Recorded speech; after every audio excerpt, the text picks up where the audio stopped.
Good morning, everybody. It's your boy Tommy Rocket here to deliver a tutorial on Injustice 2 and about the mechanics and technicalities behind the gameplay, or anything else that may be helpful to get into the game or any fighting game genre. Let's jump right into it.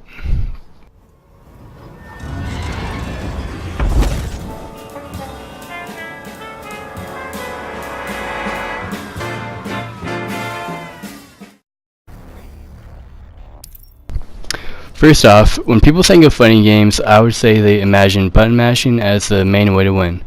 Although that may work for some lucky people, there's a lot more to it than just button mashing.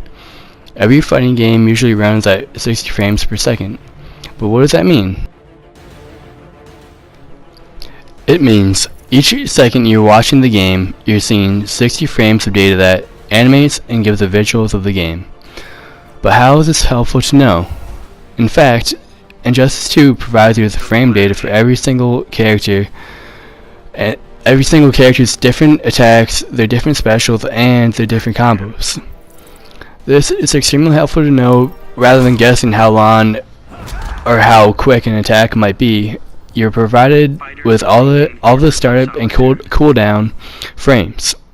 It's helpful to memorize the frame data for your specific character you like to use, and also recognizing the frames of any opponent you might play against, and choosing the right move to retaliate with. For instance, if me and my opponent attack at the exact same time, but my opponent uses a move that has 10 frames, and I attack with a move that only has 6 frames, my attack would land first because it is 4 frames faster. It also provides you with the frames for what happens if your opponent blocks your move. So if it says +5 on block, that means you have 5 frames to move before your opponent does, and vice versa if it says -5 on block, which would mean your opponent can do whatever he wants for 5 frames before you can move. This is important to know because if your opponent is holding block for a long period and you get impatient and you don't want to do a move that has a negative, like a -15 on block, because then you're pretty much frozen for 15 frames where your opponent can beat the heck out of you. So now let's take a look at a specific character and take a closer look at their frame data. The Flash wins. If you go to the option menu, you can find the frame data.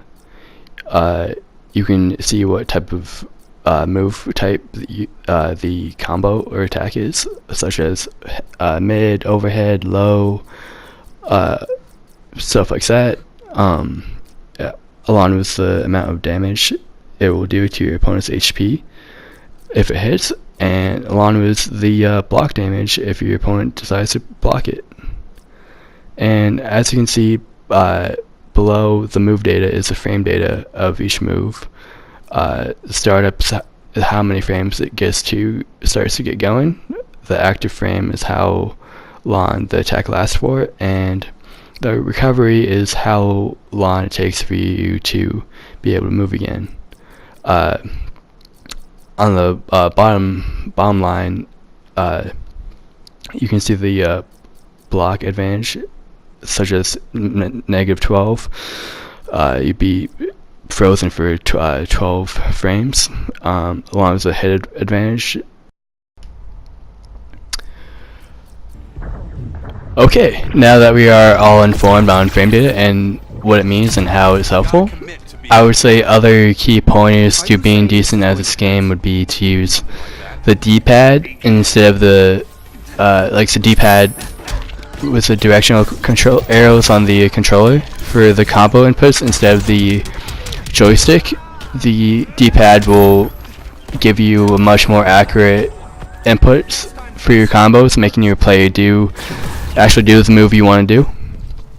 Also, the more you practice, the easier it is to read what your opponent is about to do before they do it, and practicing combos makes it easier to go into combo strings, allowing you to do more damage uninterrupted for a longer amount of time.